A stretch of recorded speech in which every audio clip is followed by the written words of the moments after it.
people are getting lied to more than they think. I don't think AI is really gonna take all your jobs. There's a lot of fear and uncertainty that they're almost fed. How do people make money in the future? It's a big question, right? How do you operate in this like post-scarcity world? We've been in one constant cycle of Sam Altman getting up in front of conferences and saying everything is about to change. What do you say to the people that feel shame or weird about using AI for their work? Well, there should be no shame. What else do we as like regular people just don't even understand about what's going on right now? When is AI taking my job?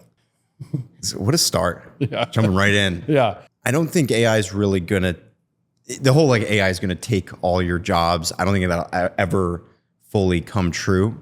I think the evolution of jobs is really what we're gonna see, right? It's like, what is a job? It's like, okay, it's what you do on a day-to-day basis. It's like, it's not like you're gonna wake up and do nothing because we have, super intelligence. I think the things that we do on a daily basis are gonna obviously evolve, right? So I kind of talk about the analogy is like, tractors came around and farmers left the farm and now they're doing other things.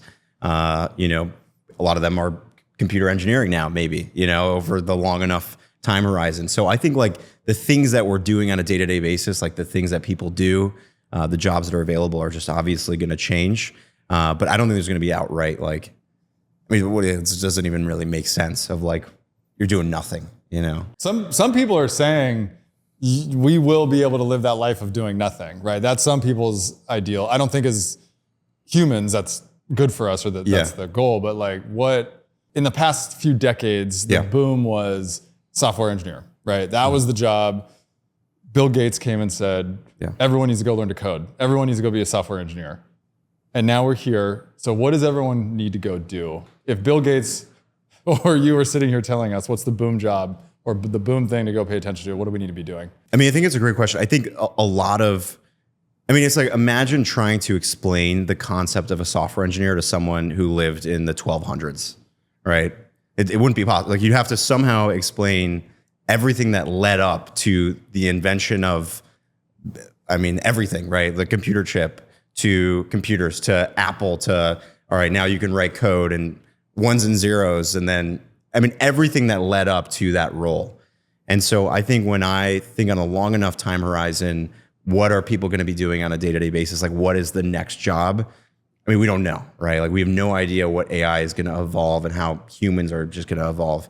I think what's clear right now is the thing that people can be doing, especially like in, their jobs right now is like, how do you actually like implement AI? How do you use AI on a day-to-day basis? It's like the technology is going to keep improving and getting better.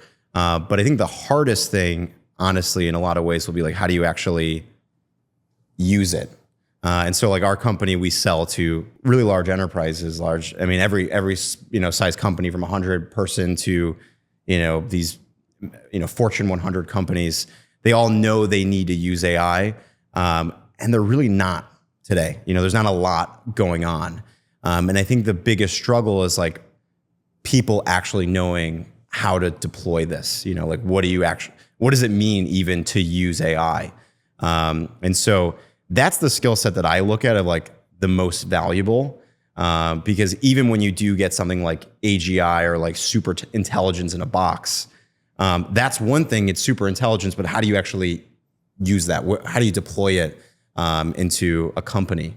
And I think that's where like, not only is that a lot of opportunity for employees who work at companies and a skill set that you can bring elsewhere, but also like if founders of like starting a company, being pretty vertical and specific. Hey, I understand this space really well. I know the problems that exist and I can actually introduce and implement AI and, whether it be a SaaS solution or like services or anything like that. That's the way that I think about it. Yeah, because what I'm hearing in the media though is don't start an agency because it's moving too fast and you're gonna be implementing dinosaur technology relative to what we have now. Don't start a product because OpenAI and Microsoft and everybody, they're gonna create the product 10 times better than what you just spent a year creating. And so then like, what are we left with? Yeah, you should 100% not listen to what everybody is saying. I think even you look at like when ChatGPT came out and people, this initial like subset of founders and people were building these products, and they were going, everybody's calling them ChatGPT wrappers, and OpenAI is going to wipe out your startup. When you look back, these are actually the companies that blew up. They scaled from 0 to 10 million ARR at historical rates that just wasn't there. Like nobody was able to do that prior. And I think it's like, sometimes if you listen to the buzz and the criticism of like why this business won't work, it's going to lead you exactly to not start the company that you need to start. I mean, even when we started our company, we started right when ChatGPT came out. We were one of those companies. It was like, oh, we were getting labeled as a ChatGPT wrapper. Now, 2.5 years later, we've been building nonstop. Our product looks into, no one's ever comparing us or thinking that like we're going to be disrupted by OpenAI. And so I really think that when you're building in this space, you actually just have to focus on like what truly, is there a problem that you can solve? And like right now, 100%, there's a problem that if you build a simple wrapper to ChatGPT for a specific use case in a specific vertical, you can 100% sell it and that will scale and it'll do well. If you start an agency right now and you're figuring out how to implement agentic AI solutions, everybody's buying that right now, And so I think that like you can't listen to the masses when thinking about starting a company. You got to just start it and let the actual user demands kind of take you to where you need to be. And so you've been building essentially, I'll call it the same thing for how long now? I'd say a little over 2 years. Okay, so you spent 2 years essentially building the same thing, but how has that building changed, and how quickly are you changing, or how quickly are you building compared to how you started? Right, because I think the rate of change is what we keep hearing about. We keep hearing about the rate of change is scary, but so for you building one thing, what has that looked like for you to be continuously building, and how has it changed since when you started? Well, I think, and probably everybody here who's a founder like can resonate. It's like your product and your service is always going to be evolving. Like it's always going to be changing. Like, even you look at like how Salesforce started to where, better example would be Microsoft. Like the first products that Microsoft are releasing are very, very different 20 years later to like them releasing Copilot, So, but they didn't go out and start Microsoft. Like one day we're going to invent Copilot. It's like, no, like life changes, the products that are available, the technology changes, the user demands change, and it just constantly evolves. So for us, that's been the same way. It's like every day we're building, every day we're talking to users. What we're building evolves on a day-to-day basis. And then as the technology gets better, it just makes things easier, right? I think like, how do you orient yourself and build in a direction where like you assume that the models will continue to get better? And if you do that, then every better model that comes out makes the product that you're building more powerful. How do we build, as founders, how do we build something? Or how do we narrow down our focus? Or how do we escape the noise, I guess. The noise, yeah. The fundamentals of like how you build a successful company is like never going to change, which is like you need to build something that like people want, right? And so when we started the company, like I had built, a following on social, and it was a lot of what we were building was oriented around like what people were asking for, or like the fact that I could, make a video talking about what we were building, and the video that did really well when I talked about one feature, that probably meant it was going to be a more powerful feature than the video that I made and no one cared about, and so, and that's a whole other separate thread of using content for user feedback. But I think the fundamentals is like, don't think about what to build, just start building it and testing. Hey, is this working? Do people want this? Am I moving in the right direction? So even as the technology gets better, you can continue to build the product in a way that you're oriented around like the user, not even necessarily oriented around like, where's the tech going, or how do I take advantage of the best model? It's like, yeah, I like that the fundamentals of business don't change. And if you operate in fear that it's moving too fast, then you're never even going to get off the ground, and you're going to miss out on opportunity. Yeah. Right. So what else do we as like regular people just don't even understand about what's going on right now? As someone who's like deeply in like the AI space, I think people are getting lied to more than they think. And I think that like, you look at some of the biggest companies or like a lot of the hype around with it, around the technology that like agents are here, you know, and like that's the motto of like, you know, Salesforce or all these companies and things like that. And you know, you go to a Microsoft Build conference, it's all talking about how powerful the things are. And then when you use it in practice, like it doesn't actually work. You know, like these, like, I mean, Copilot is notoriously like, oh, it doesn't work. Mm-hmm. And I think that there's so much hype that's overblowing what's actually like here. Now, what's actually here is like really powerful. You know, I think like if GPT 3.5 would have been enough. Like it's like that in itself is like a great model. But I do think that regular people, like there's a lot of fear and uncertainty that they're almost fed because it feels like, oh, AGI is here like right now. I think being in this space for a while, I'm taking the less like hype train approach, and I'm trying to be more grounded in practicality. And I think that that's honestly a better angle that, you know, there's no reason to be fearful to think you're going to lose your job right now, or fearful that I shouldn't start a business because it's going to be disrupted in a year. I don't think that's the case. I think we've got time.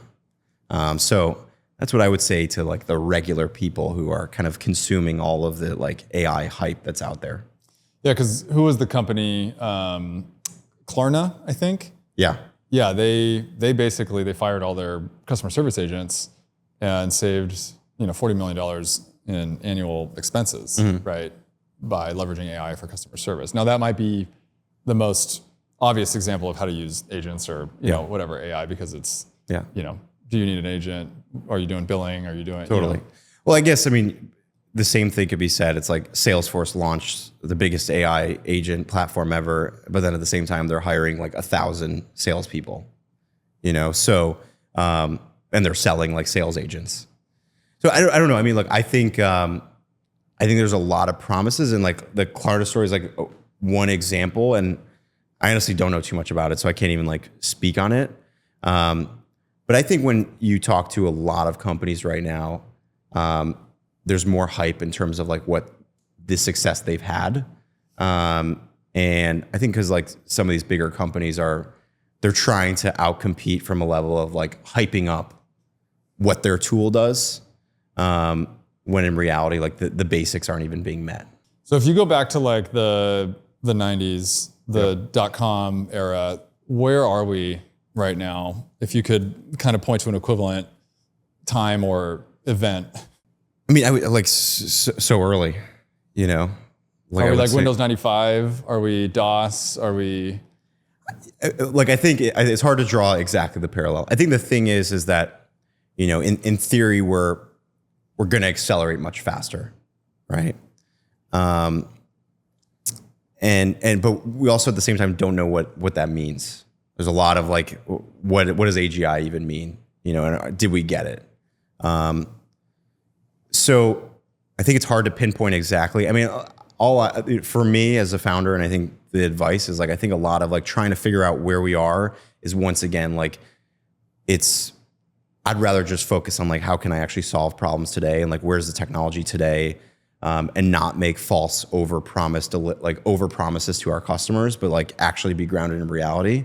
Because I mean, even when ChatGPT came out, we've been in one constant cycle of Sam Altman getting up in front of conferences and saying everything is about to change, everything's about to change, and things have been like models have been getting better, but we're going to constantly just hear like, everything's about to change, and so I think the question of like what is AGI and things like that doesn't really matter as to a founder. I think the founder just like you stay grounded in like the reality of like what problems can I solve today, and like what is the model that I can use today. And I guess today it's O3 Pro. Like, great, you're using that. Yeah, because Sam's sitting there talking about get ready to see robots on the streets taking out your trash and getting your groceries. Yeah. I mean, of course he's gonna talk about that. What was his last valuation that he raised at? What's the next round of funding? Yeah. I mean, like obviously, like what they're building is amazing. And like that's what I always say. It's like let's just be happy with the models we have today. Like they're already so powerful. There's already so much opportunity of what we can build. But if you're selling like the world that, you know, they're going to be a multi-trillion-dollar business, yeah, of course he's got to sell that. Like everything is going to be there's going to be millions of robots with an OpenAI logo on the back taking out your trash. It's like, okay, if that's the case, then sure, it will be $1 trillion. But once again, it's like, as a founder, it's like, you know, especially like early stage founder, it's like, once again, that's noise. You know, it's like, just get back to building, you know? And so how do you deal with that as a leader with the rest of your team hearing and seeing, and like, how do they stay grounded in the mission? So that's the thing. I think that like, if you have, it's important to have this like culture of like, conversation around like, you know, having the troops on the same page of like what we're building and what's our focus and how do we think about the future, and that we're focused directly on our customers. And that needs to be a super important culture point to the organization as a whole. But if there's like fear and uncertainty around your employees, like that's your fault as a leader. You know, it's like your job to like orient around the strategy of how you're going to think about the technology.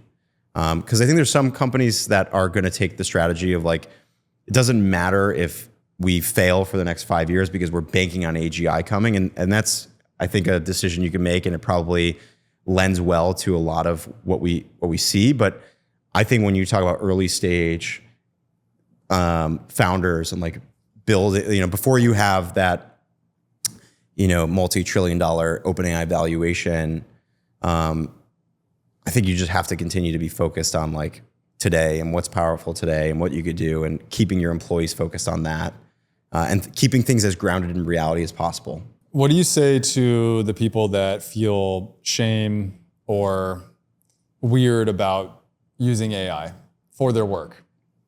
Like especially people, artists, creatives, like that's kind of where I hear it the most, but also just people that have been working one way for their whole careers and feel like it's cheating to go use AI.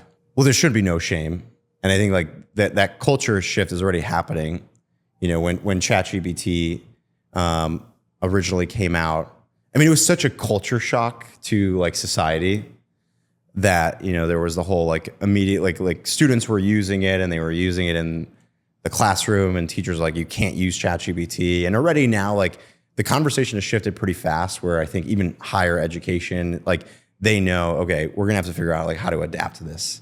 And so now it's being treated much more like the calculator, right? It's like there's no shame that you're like pulling out a calculator and you know, you don't know how to do multiplication in your head. I don't, you know. And so I think it's just one of those things where it's like there should be no shame. And I think as you grow your team and as a founder, it's like you should make sure there is no shame. And I think that's the thing that like a lot of enterprises are honestly struggling with, is like they're now moving from this place of like shadow AI, where like people are secretly hiding their ChatGPT subscriptions and like what they're actually using it for.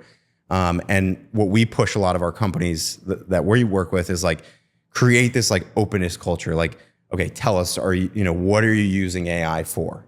You know, because that people just don't want to admit that like, okay, 90% of like what they've been doing and like the 90% of the or 100% of the emails they're writing are now written by AI. That's actually a good thing. It's like that's now time they're not, you know, sitting there thinking about what's the right word for the sentence. You know, how do I make a joke here at the end of the email? It's like it's done for you, and I think that's like, you know, really important.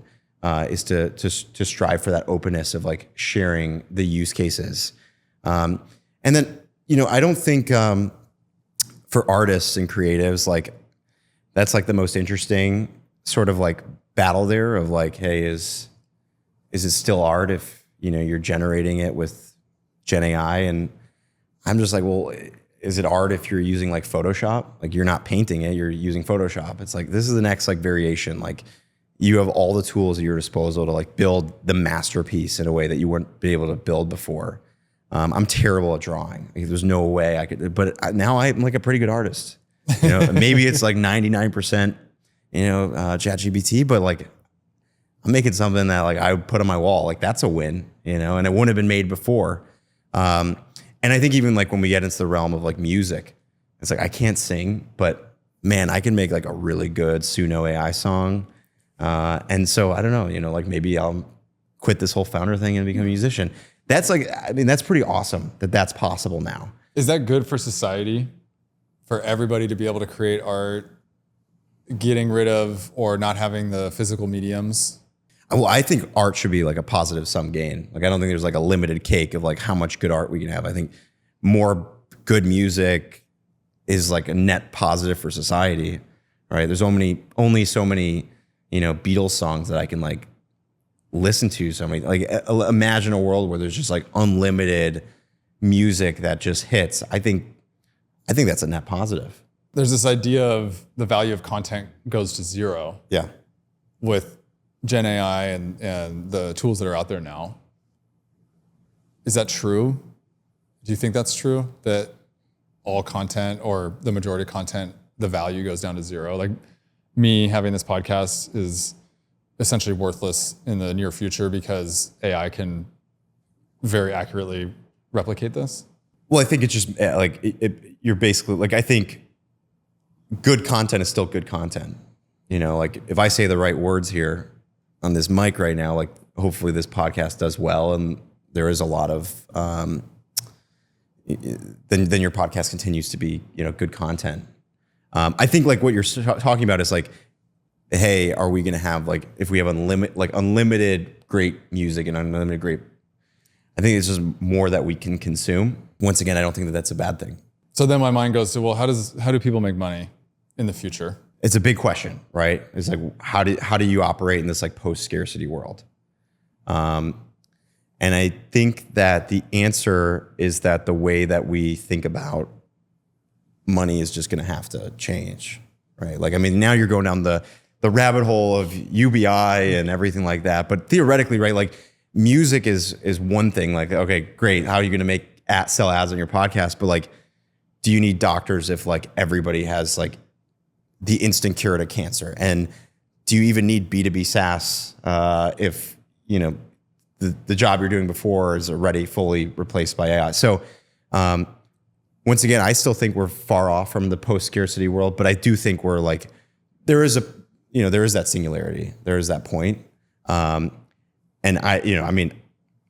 this is something that I think we're not necessarily prepared for. I agree. The way that I like to think about it, that I would hope that it works.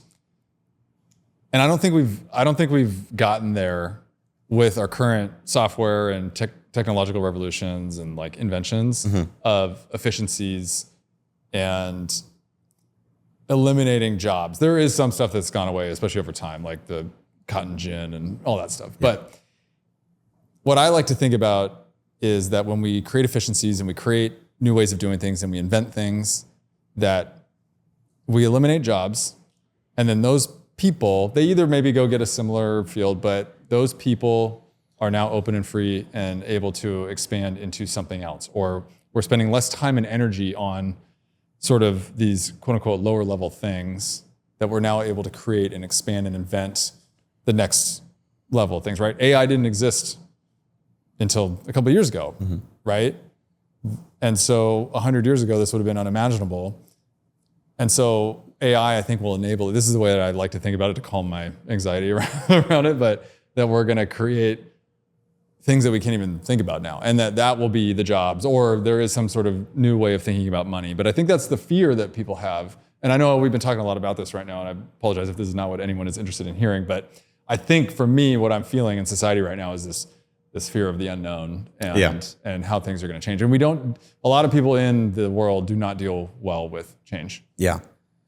I mean, look, I think there's a spectrum of like, hey, am I going to lose my job, to like pure like science fiction? Like, what is money in the world where, we have intelligence in a box and like there is nothing to create because it's already been created because we have AGI, and we have super intelligence. So, I mean, for me, I don't spend my time there, I'm pretty focused on, okay, here's the best model that we can use today. Here is the problem that our customers have. Here's how we could solve those problems. I think from a founder perspective, that's where you should just spend your time. The questions of like artificial super intelligence and UBI and like, what does it look like? I just think that that's such a different world for every single person in such an astronomical way that like, let's cross that bridge together when we get there. For right now, let's continue to build B2B SaaS. If that's your yeah, great. Okay, cool. So then what are you specifically working on? Like, what is Kassidy AI? What is that one thing that you're building and working on? Yeah, so Kassidy, we're an AI automation platform. And so specifically for what we call contextual automation. So there's this whole set of work that really wasn't possible to be automated 2 years ago, predominantly on like sales and support teams that required like rich, nuanced understanding of a company. And so these are things like automating your customer support or automating like RFPs or security questionnaires. These things that like you actually have to understand the business fully, like if then logic won't work. And so we built a no-code platform around that. So enabling these non-technical companies to basically be able to build these very specific automations to what they do. Yeah, that's kind of the short of it. Yeah, and so basically, like instead of hiring a bunch of consultants and spending a year, 18 months to not get what you asked for, you can use your employees to create something on top of what you already have. Exactly. Exactly. Cool. Yeah. And I've heard you talk about hiring AI employees, that everybody should start hiring AI employees. How do you hire an AI employee? How can a founder know who's good, who's not, what they're asking for? Yeah.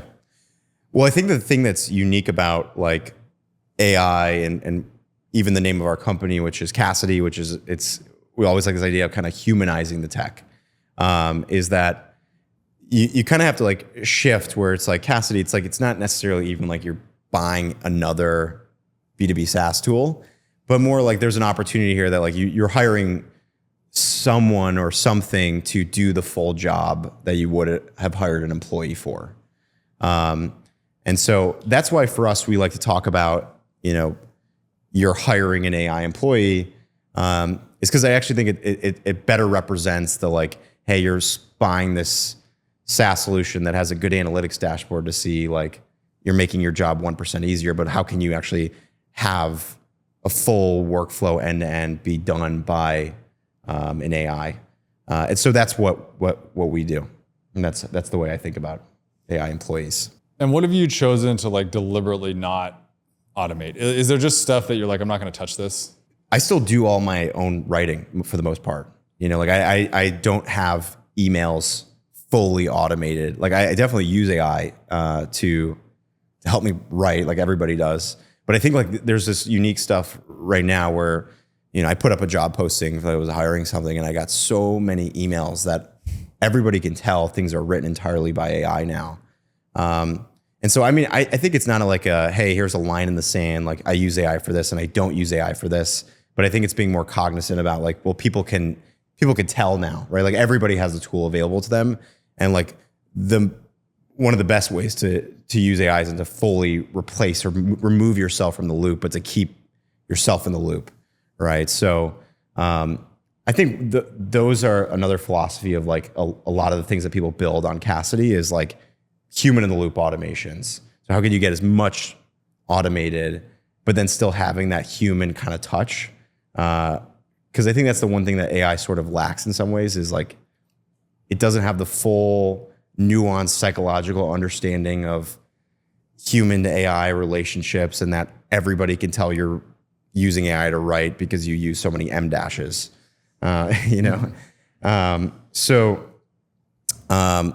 that's the like nuance there. It's like, I don't know if there's like, hey, don't use AI. I think it's just always, when do you bring the human into the process? Yeah. And even when I've used stuff, I've noticed there's just certain things it's not as good at. Even the pro, the paid, the different tools that are meant to do certain things, it just still feels like you need that human touch. And I'm a basic user, right? I'm not an advanced user, but, and that's what kind of gives me some, like, makes me feel good. Like people are still going to be involved in what we're doing. Yeah, exactly. Yeah. So you just secured some funding, right? Mm-hmm. Tell me what that's like for an AI company compared to maybe just another software company or another B2B SaaS. What are the questions that you're getting asked, or like what are the concerns about raising money for an AI company? Yeah, it's a great question. I think I actually don't think much is different than like, raising now. I mean, there's obviously some different questions around like, the things about investors that they're consuming, they're not building, like they're not in the trenches, so they'll never like fully empathize with you as a founder, right? And so they're reading the blog posts, they're listening to the media, they're listening to that OpenAI is going to kill your startup. They're listening to it's not a right time to build a services business. And so I think as, founders, you just have to still tell this really compelling story that can cut through the like what they're reading and seeing on a day-to-day basis. So I think the challenge of fundraising is like always going to be there because you have to convince someone that everything they're reading is basically wrong, right? I think that's just the reality of fundraising. Is like they're always going to be, no matter what your idea is or when you come to investors, like their mind is going to why this won't work. So in AI, that might be that the competition, but it doesn't matter what you're building. It's always like what won't work about this idea. And that's just the job of effective fundraising is getting past that, getting someone to believe in your vision and that you'll be the one to surpass those obstacles. And what's your exit plan or the business plan? Is it just like a B2B SaaS, ARR? Well, AGI is going to be here by the time. I think, I mean, for us, like I really believe what we're building will be a generational company that I think can impact a ton of, all the companies and basically I think drive a lot of the adoption that I think is really hard right now. People aren't taking advantage of what's here today. And I think we've built a product that allows them to do that and truly see the benefits from AI. So for us, it's continuing to grow and focus on like what are the other things we could build for our customers. And so how are you going to differentiate yourself amongst all the other platforms, all the other AI tools out there? Because I get content all the time like, oh, use this for this, use this for this, use this for this, use this for this. How are people going to know to even use your product? I mean, the same thing could be said about every product and technology out there. For me, I don't necessarily focus on the competition. I focus on just how do I build the best product and how do we get to our customers better and how do we convey our story better that they want to use our product over someone else's because our product works better. I mean, when you boil it down, like that's all, competition, right? Yeah. So I feel like I can't give you an amazing answer here of like what I think it's really just competition's always going to be great and forcing people to build better and better technology. And, by doing that and by letting capitalism run its course, that we'll continue to win if we continue to build the best thing out there. And if a founder is listening and they're walking away from this conversation, what's the one thing they should be doing today? Yeah. Like right now, they turn off this podcast and they're like, I'm going to go do this right now to improve my life and improve my company. Yeah. They should cut back their time on Twitter by 50% and go focus on just building instead of reading. Like, I think that's just the biggest thing that people are doing right now is like everybody has opinions on like, what does it mean to build an AI startup and what should you build and what should you not build? And you should just build. Like you should just cut out the noise and like don't think about is this going to be relevant in 10 years? It's like, is it relevant today? Great. Like get started, like keep building, keep making those customers that you get happy, and you'll continue to move in a direction where your business grows and things move positively. The technology will get better. It's going to help, you serve those customers better. So I take a pretty practical approach that,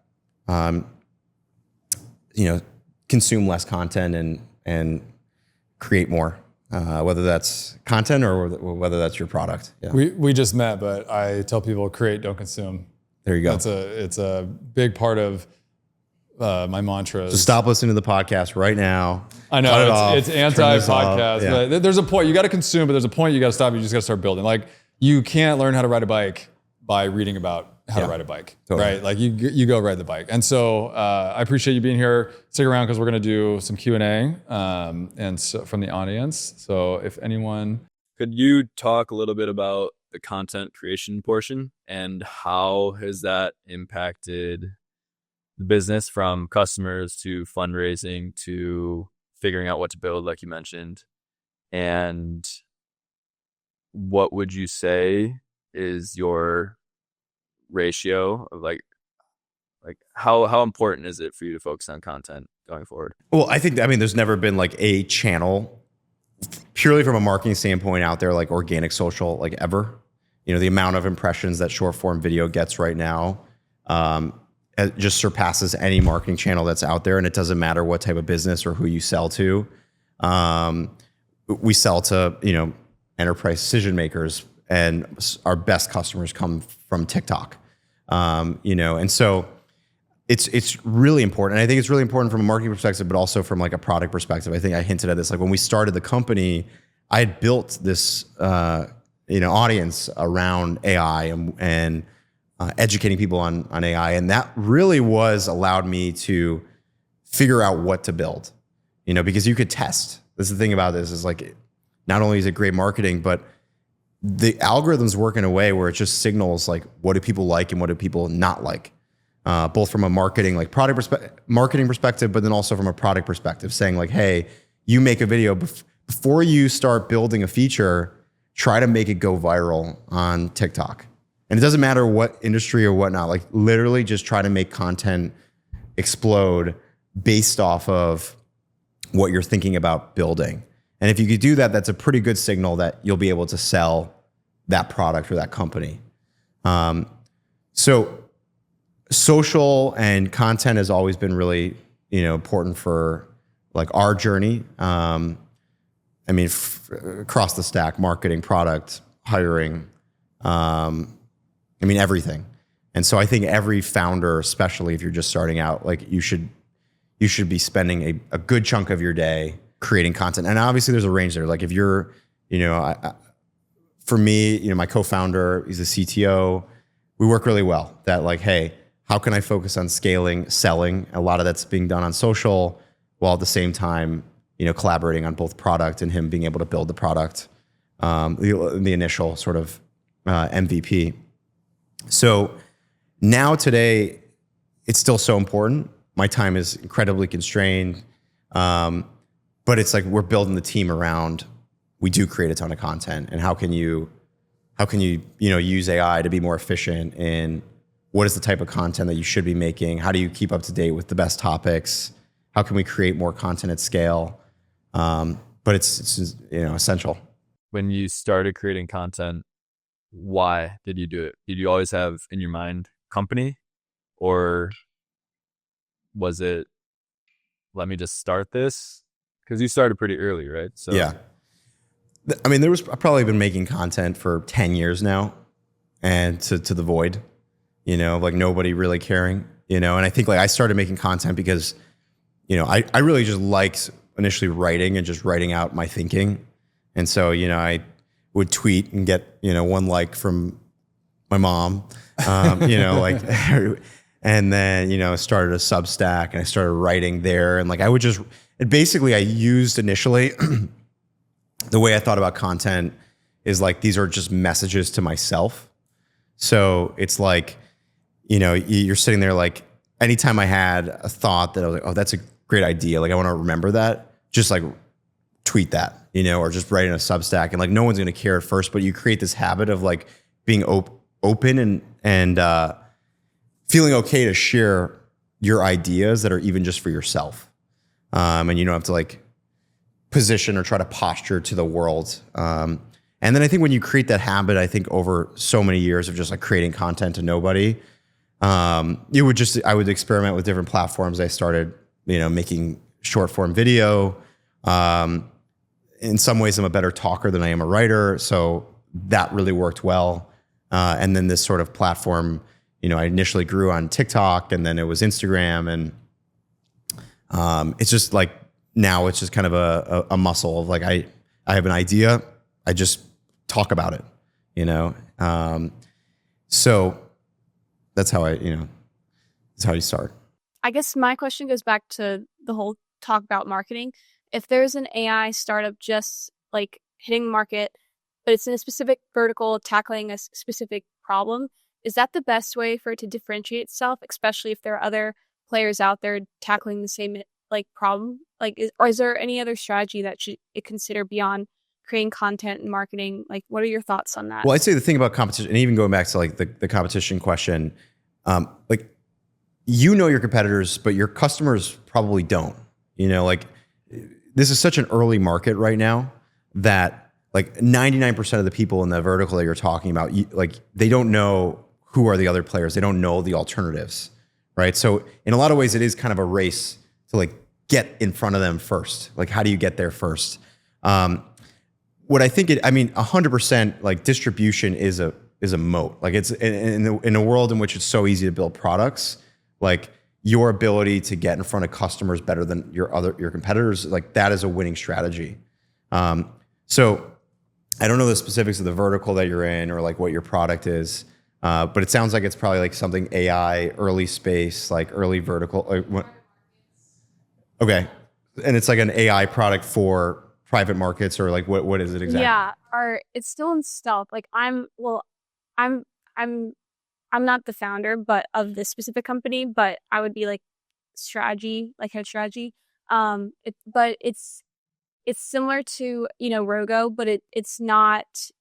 It's tackling investor relations, so it's not a Gen AI platform, but it helps streamline the investor relations, like DDQ process. Because I'm in private equity right now, but I'm transitioning out. So it would tackle. You're transitioning and joining this company? Yes. Okay, nice. Well, congrats. So, thank you. Yeah. So it's an exciting time, and I'm also trying to start like a separate business on my own at the same time. So I'm doing a lot of different things right now. I'm kind of exploring, but I would just make 10 TikToks a day. Like, I would just be ripping the TikTok, like, on everything. Because I think it's like what I'm hearing, it's like not necessarily your business. You're leaving private equity. You want to do well in this new company. You got the side business. It's like, I think there's a lot that my read is there's a lot you're still figuring out, but you've got that sound of founder mode mentality in you. So just start like making content like about what you're building, about the company you're joining, about the other side business. And then, because the thing is like, the best thing about like content is like the serendipity. Like, you don't know what's going to happen because one video maybe goes crazy viral on the side business and you're like, wait, actually I'm going to do this. Maybe another video gets 200 views and one of those 200 viewers, shoots you a DM, and all of a sudden, you're like recruiting them to start, there's just so much serendipity that comes from like putting it out there. And then I think there's just the added benefit that even if you're sticking with the basics of like, I want more customers for this startup, every video you make is just more impressions and it's free impressions. I've noticed that, especially when it comes to private markets, like, there's not an AI platform out there that's really marketing itself well. And I feel like I could step in and help like this founder. You should do it. That. And the thing too is like, for us, like, one of our biggest use cases at Kassidy is like RFP automation, right? It's really boring. It's the worst. Yeah, like, who cares really, right? And I will make a video about how you can automate your RFPs with Kassidy, and it will generate millions of impressions. And the thing about that is that these algorithms work so well that the million people who see that video are exactly the million people who give a shit about RFP automation, and that's really amazing. So you make a video about private markets and how you're using AI to automate whatever in private markets. That video, like, the algorithms are incentivized to put that video exactly to the people who care about that. I want to hit on what he said about TikTok specifically, because I think I've had the opportunity to talk to a lot of big content creators, and they use TikTok as a testing ground because the algorithm does not punish you for how many videos you put out there. And the algorithm is so good, like he said, that you will only see what is exactly relevant to them, and they will not see anything else from you unless they go into your profile and actually look. And many people never go into the profile. And the videos that are put out on TikTok, if you look at some of the bigger creators, if you go to their TikTok videos, you'll see it's basically the same video over and over with a different hook, and the graphics and everything are not there, or they're really rough. because it's literally like a beta version of the videos. They use it as a testing ground to see what's going to hit, and then they go put it on Instagram and other platforms as the main video. And so you can pump videos with low effort relatively, and then you're going to see TikTok will tell you what people care about. And I think the really freeing thing about that, especially if you're starting, is that if you make a really shitty video, no one's going to see it. No one sees it. Yeah. We forget that. Nobody sees it. Yeah. Nobody sees it. That's a good thing. And like, I don't know anything about AI, but what I do know, like, it feels like a blue ocean for AI content creators right now. Like, just, I don't think there's enough people doing it. I think there's a ton of space. We think that there's, everyone's already doing this stuff. There's already so many creators. There's all this stuff going on, but I think it's blue ocean. And I think, just like you said, you act on it, you go, you start talking about it. And the serendipity, it's like a magic wand. I have 3,000 followers. I gained 1,000 this week. Congrats. Thank you. It's a big week. It is a big week. Yeah, I had a video What'd you do? Good video. go Good viral. video. Yeah, 1.2 million views. Yeah, and which 1,000 people on 1.2 million is hard. It's rough. But when you're smaller, it takes every view counts. I lost my train of thought there. I lost my point. That was my fault. Sorry. No, it's Sorry okay.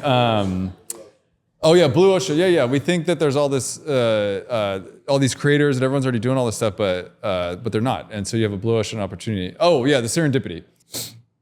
At 200 followers when I started this, at 1,000 followers, there are so many people that found me through different podcasts, or when I started my podcast, or the small stuff that I was creating, the shitty content that I'm still creating.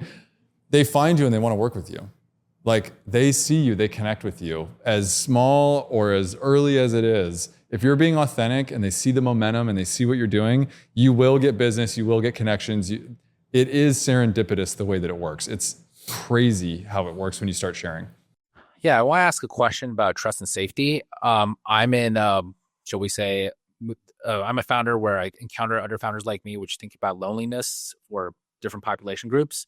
We've actually, there's a lot of talk about tamping down our AI capabilities, because those who have, shall we say, super AI capabilities have found that people tend to get addicted to the social personas of the AI chatbots or whatever.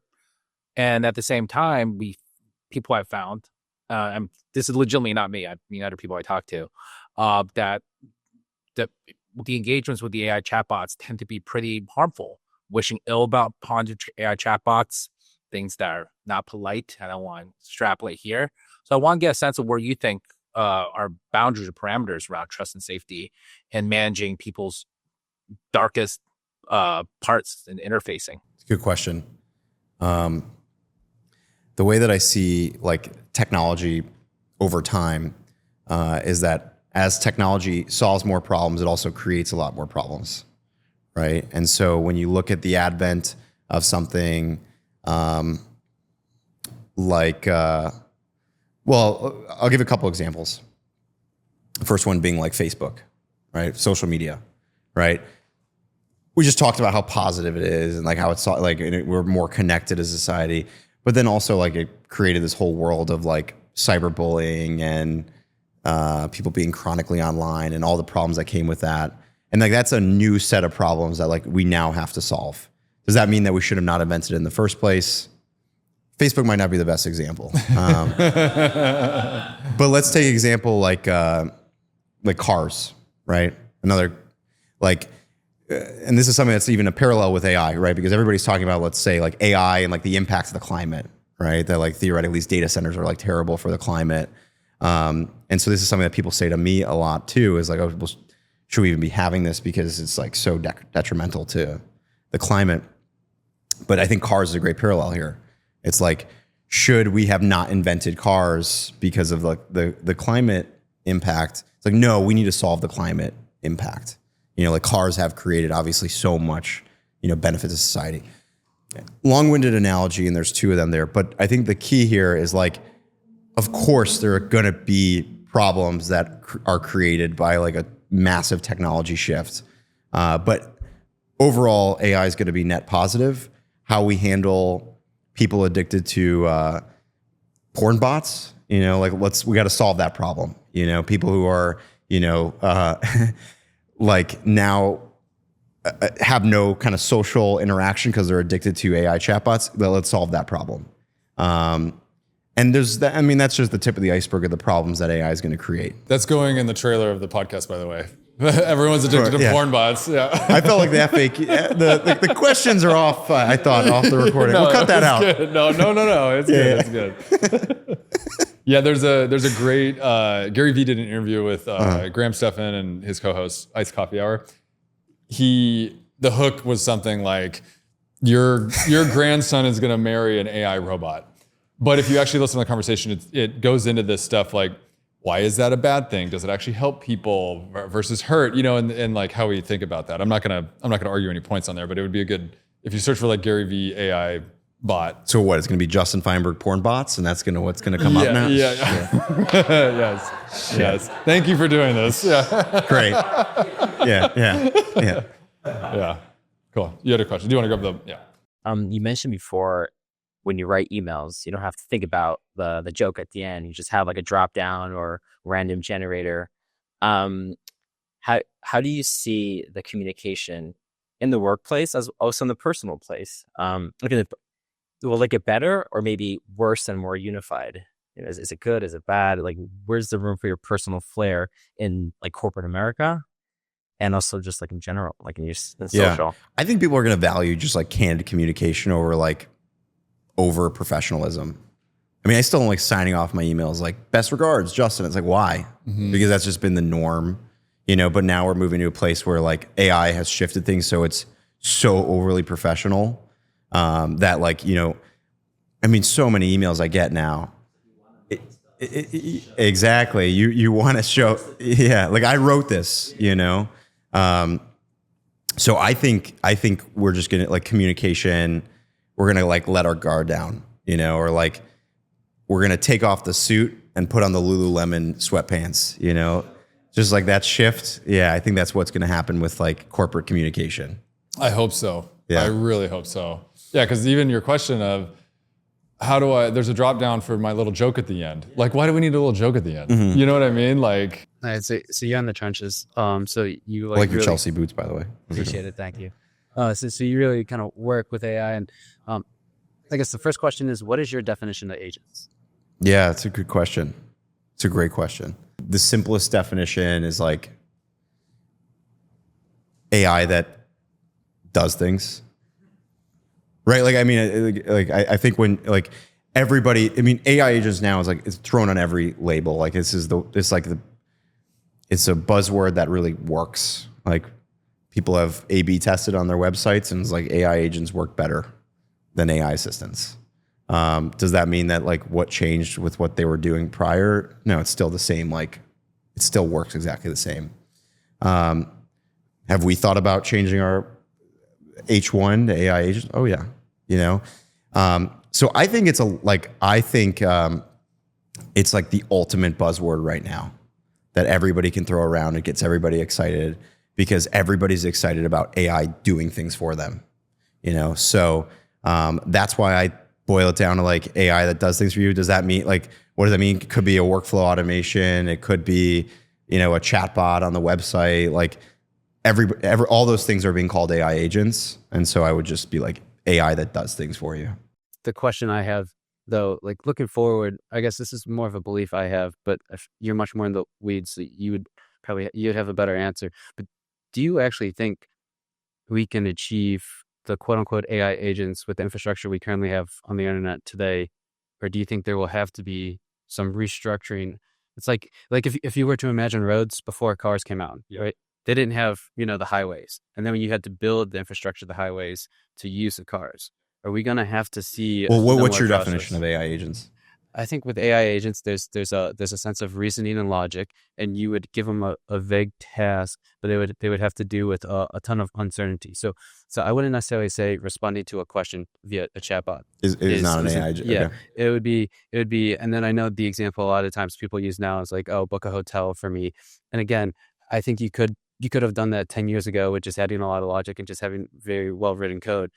So the question is more of, can it figure out, do something comparative to a human does with very vague instructions, through understanding logic or reasoning, which again, I feel like these are just a bunch of jumble words together that doesn't really help with definition, but it's kind of that step where it really has to make decisions and there has to be accountability for what it makes. Just like if you were to have an intern kind of do a task for you, like to go get coffee, and that's what you told them. What are they going to do? Well, they're probably going to take actions to put out a group order, see what people want coffee-wise. Before they place the order, they would probably pick the coffee shop, make sure it's not too expensive, right? If you give them a vague answer, they'd figure out, okay, does he like hot or cold? Let me go back in my memory. I remember last time he asked hot or cold.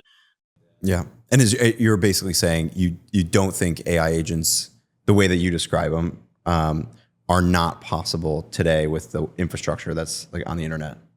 Yes, but that's from a very base understanding I have. And that's why I wanted to ask you to get. Well, I would say like, I mean, because I think of AI agents like so vaguely, I think the one you're talking about is like this browser use agent, right? That like is navigating the internet the way that we navigate the internet. Yeah, kind of like more extensive than NCP, right? Just like that next. Well, it's like, I mean, you look at like OpenAI's like Operator. Have you played around with that? I mean, what do you think of that?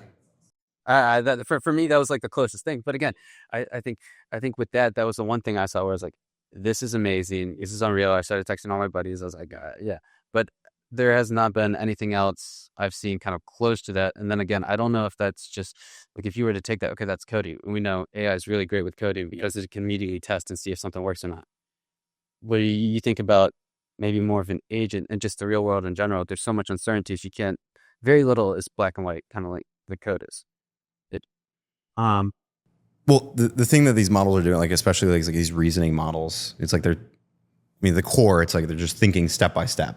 So you give them a screen of like a Domino's pizza app, right? And you have a really powerful model that's like thinking step by step.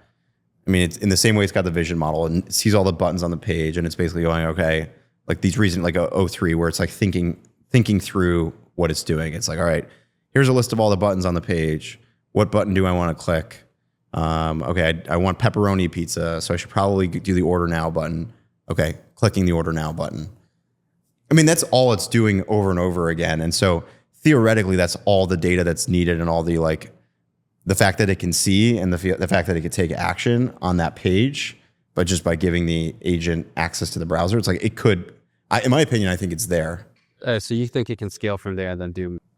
Yeah, well, I think there's a lot of use cases where like the using of a computer, like the computer use is actually like not the best way that an agent would like interact with, you know, like for us, like our platform is like an automation platform where it's like you're getting thousands of like customer support tickets every day and it has to make decisions on those tickets.